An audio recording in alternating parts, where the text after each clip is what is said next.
Tonight, when the temperature outside drops, you are going to walk over to your thermostat and press a button. Warm air will hum through your vents, and you will not think twice about the luxury keeping you alive. But for 99% of human history, that button did not exist. When the winter wind howled across the frozen plains, survival was not a matter of adjusting a dial. It was a desperate, calculated war against the cold. And yet, you are here today because your ancestors won that war. How did a fragile, hairless biped survive a world that was trying to freeze it to death?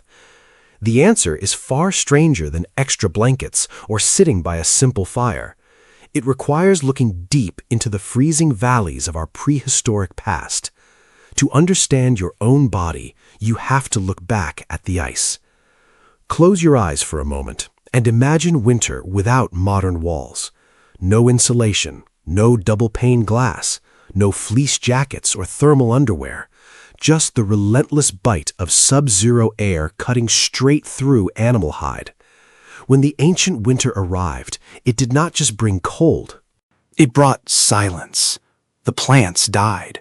The herds migrated south or vanished beneath deep drifts of snow. For the early human, the environment instantly transformed into a lethal trap.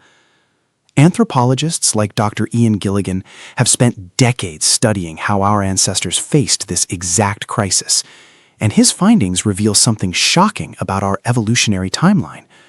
Early humans did not just endure the cold by growing thicker skin. In fact, our ancestors lost their body hair long before the worst ice ages hit. Think about that for a second. You evolved to become naked in a freezing world. Why would nature strip away your natural winter coat right before plunging the planet into deep freezes? Because nature was forcing a much higher stakes gamble. Without fur trapping sweat and heat, early humans could run long distances without overheating. But it meant that when winter struck, vulnerability was absolute. A wet human in sub-zero wind is a dead human in less than an hour. Hypothermia does not bargain. It slows your heartbeat. It fogs your mind. It convinces you that you are warm right before you slip into eternal sleep. Your ancient ancestors knew this invisible killer intimately. They watched their companions fall victim to the white silence. So how did they fight back against an enemy they could not punch or spear? They had to invent a completely new way of thinking.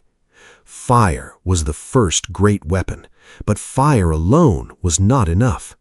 A campfire creates a circle of safety, but step outside that circle by 2 meters and you are back in the freezer.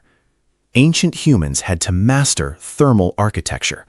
Long before modern engineering, groups began digging deep into the earth. Caves became sanctuaries, but natural caves were rare and fiercely contested by cave bears and rival bands. So they built semi-subterranean dwellings. They excavated deep pits into the frozen ground, lined the walls with mammoth bones and heavy stones, and roofed them with turf and hides. Step inside one of these ancient winter huts and you enter a different world. It was dark, smoky, and cramped. 20 people huddled shoulder to shoulder in a space the size of a modern bedroom. Why did they pack together so tightly? Because human bodies are natural radiators. By sharing body heat in an enclosed subterranean space, they raised the ambient temperature just enough to keep blood flowing in their extremities. You still feel this deep genetic echo today. When you are freezing, what is your first instinct? You pull your knees to your chest, you cross your arms, you seek out another human being to cuddle or crowd beside on a cold couch. That is not just a preference for comfort. That is an ancient Ice Age survival reflex firing directly from your brainstem.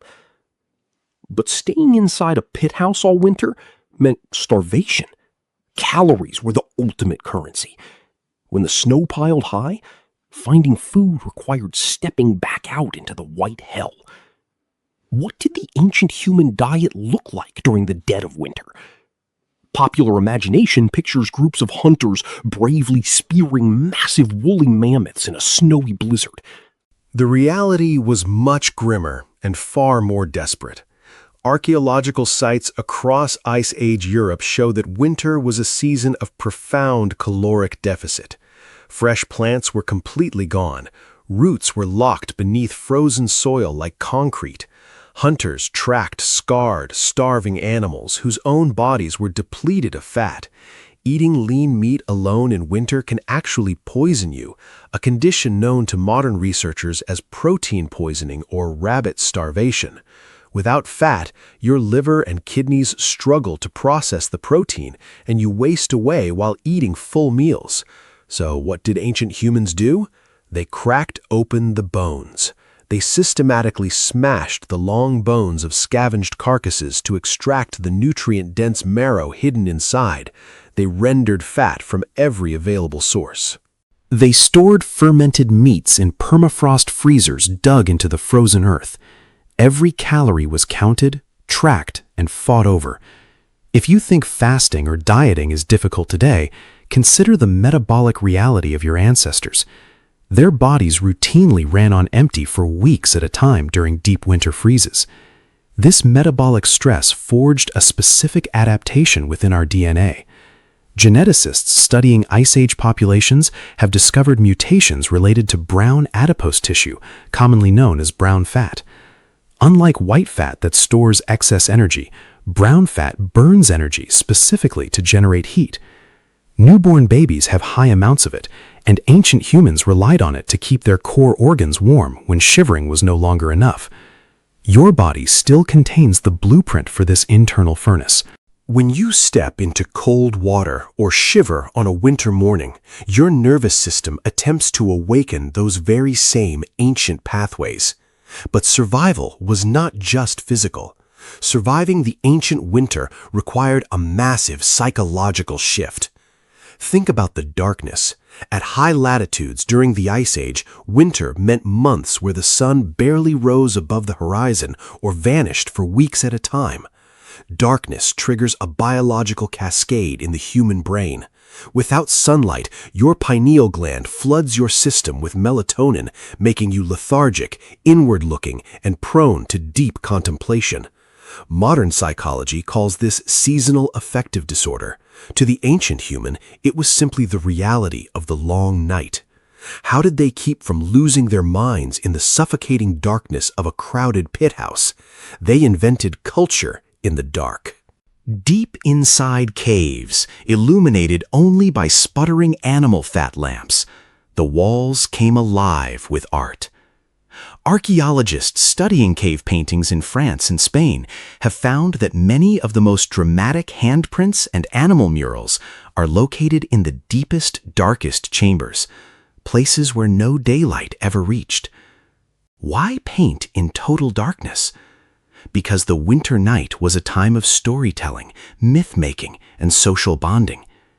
Elder members of the tribe passed down survival knowledge, tracking routes, and ancestral history through oral tradition while the blizzard raged outside. Art and ritual were not luxuries. They were psychological armor against the terror of the void. When you feel a sudden wave of melancholy on a dark winter evening today, you are feeling the historical echo of that ancient confinement. Your mind is built to seek connection and light when the world grows cold. Consider the clothing revolution that made all of this possible. Around 30,000 years ago, stone tool technology underwent a quiet explosion. Researchers point to the invention of the eyed needle. It sounds simple, but a bone needle with a tiny hole carved into it changed the trajectory of our species. Before the eyed needle, humans draped loose furs over themselves like capes. With the eyed needle, tailors could puncture tough hides and stitch multi-layered fitted garments. Pants, boots, hoods, and mittens were born. Clothing transformed from a simple wrap into a sealed environmental suit. This technological leap allowed human populations to expand further north into Siberia and the Arctic Circle than any other primate could dream of going. You owe your presence in temperate zones to a prehistoric seamstress sitting by a flickering fire, pushing a sharpened bone through reindeer hide. Every time you zip up your winter coat before stepping out the door, you are executing a design perfected 30,000 years ago. Think about how remarkably fragile your modern life is compared to theirs. If the power grid fails today, if the gas lines cut out during a severe winter storm, modern cities panic within 24 hours. Supermarket shelves empty out, traffic stalls in freezing gridlock. We have outsourced our winter survival to complex global infrastructures.